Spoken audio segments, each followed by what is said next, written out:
Guys വന്ദനയാണേ. ഞങ്ങൾ ration കടയിൽ പോവാണേ. റേഷൻ കടയിൽ പോവാൻ ഞങ്ങളെ കൂടെ അച്ഛനും ഉണ്ട് കേട്ടോ. ഞാൻ ഈ ഒരു വ്ളോഗ് എടുക്കാൻ കാരണം എനിക്ക് ഒരു റേഷൻ കടേൻ്റെ ഒരു കഥ പറയാറുണ്ട്.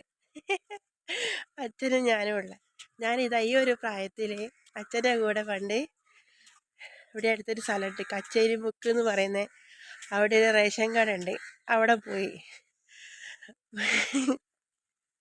പറയാൻ ചിരിയാന്ന് എനിക്ക് പറയാൻ കിട്ടില്ല, പറഞ്ഞുതരാം. അച്ഛൻ്റെ മുന്നിൽ പോകുന്നുണ്ടേ. ഞാനും അച്ഛനും കൂടി, അച്ഛൻ നിർബന്ധിച്ച് മുട്ടായിയൊക്കെ വാങ്ങി തരാൻ പറഞ്ഞിട്ട് ഞങ്ങൾ റേഷൻ കടയിൽ പോവാട്ടോ. ഇവിടുന്ന് കുറേ ദൂരമുണ്ട് പോവാൻ, ബസ് പോണ ദൂരമുണ്ട്. എന്നിട്ട് അച്ഛൻ എന്നെ അവിടം വരെ നടക്കാന്ന് പറഞ്ഞാൽ അയ്യോ, എനിക്കത് ആലോചിക്കുമ്പോൾ ഇപ്പം തന്നെ ആലോചിക്കുമ്പോൾ ടെൻഷനാണ്. അങ്ങനെ നടത്തിച്ച് എന്തും പറഞ്ഞിട്ടാ പോയെന്നറിയോ, തവളർച്ചി വാങ്ങിത്തരാമെന്നും പറഞ്ഞിട്ടാണ് എന്നെയും കൂട്ടി പോയത്. ഇന്ന് ഞങ്ങൾ ആദ്യമായിട്ട് നിലുവിനെയും കൂട്ടി പോവുകയാണ്. നിലു ആദ്യമായിട്ടാണ് ഞങ്ങളെ കൂടെ റേഷൻ കടയിൽ വരുന്നത്. എനിക്ക് ഇവളെയും കൂട്ടി പോകുമ്പോഴാണ് ഈ ഒരു തവളേൻ്റെ കഥ ഓർമ്മ വന്നത്. അതാ ഞാനിത് പറയുന്നത് കേട്ടോ. അങ്ങനെ ഞങ്ങൾ റേഷൻ കടയിലെത്തി, അരിയും വാങ്ങി തിരിച്ചു വരാൻ നേരത്തെ തവളർച്ചി അച്ഛൻ വാങ്ങി തന്നില്ല. അന്ന് എൻ്റെ വിചാരം തവളർച്ചി എന്ന് പറഞ്ഞാൽ ചിക്കനാണെന്നാ. അങ്ങനെ ഒരു കടയിൽ പോയിട്ട് ബീഫ് ഇറച്ചി വാങ്ങി തന്ന് പറ്റിച്ച് തന്നെ.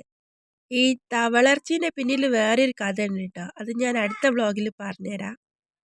അപ്പോൾ തവളർച്ചി കിട്ടിയില്ല പറഞ്ഞ് വാശി പിടിച്ച് കരഞ്ഞിട്ട് കടക്കാരൻ്റെ അടുത്ത് അച്ഛൻ പറഞ്ഞത് ബീഫ് ഇറച്ചി തവളർച്ചിയാണെന്ന് പറഞ്ഞിട്ട് കൊടുക്കാൻ. അങ്ങനെ ഒരു കഥ ഉണ്ട്. അത് വിശദമായിട്ട് പറയുകയാണെങ്കിൽ ഈ ഒരു എപ്പിസോഡൊന്നും പോരാ. അതുകൊണ്ട് അത് നമുക്ക് ഓരോ പാട്ടായിട്ട് പറയാം. ഇപ്പം ഞങ്ങൾ റേഷൻ കടയിലെത്തി. അവൾ ആദ്യമായിട്ടാണ് കേട്ടോ നീലു ബേബി റേഷൻ കടയിൽ പോയിട്ട് സ്കാൻ ചെയ്തിട്ട് അരി മേടിക്കുന്നത്. അപ്പോൾ ഞങ്ങൾ അരിയൊക്കെ മേടിച്ച് കഴിഞ്ഞിട്ട് പിന്നെ ഞങ്ങൾ ചായ കുടിക്കാൻ വേണ്ടിയിട്ട് കടയിൽ കയറി. അച്ഛൻ്റെ കൂടെ ചായ കുടിക്കുക എന്നുള്ളത് എൻ്റെ സ്ഥിരം പരിപാടിയാണ് കേട്ടോ. ഞാൻ എവിടെ പോവുകയാണെങ്കിലും. ഇപ്പോൾ ആ നീലു കൂടി വന്നപ്പോൾ നീലു അവളും ഹാപ്പി ആയിട്ട് ഞങ്ങളെ കൂടെ കൂടി. ഇപ്പോൾ ഇത് ഭാസ്കരേട്ട ഞങ്ങളെ വീടിൻ്റെ അടുത്തുള്ളതാണ്.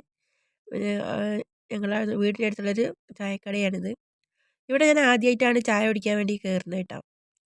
അപ്പോൾ എനിക്ക് പഴംപൊരി ഭയങ്കര ഇഷ്ടമാണ്. അപ്പോൾ ഞാൻ പഴംപൊരി എടുത്ത് കാപ്പി എടുത്ത് അങ്ങനെ ഞങ്ങൾ അവിടെ നിന്ന് ഇറങ്ങിയിട്ട് നേരെ ഒരു ഓട്ടോ പിടിച്ചിട്ട് റേഷൻ അരിയും വാങ്ങി വീട്ടിലേക്ക് പോവുകയാണ്.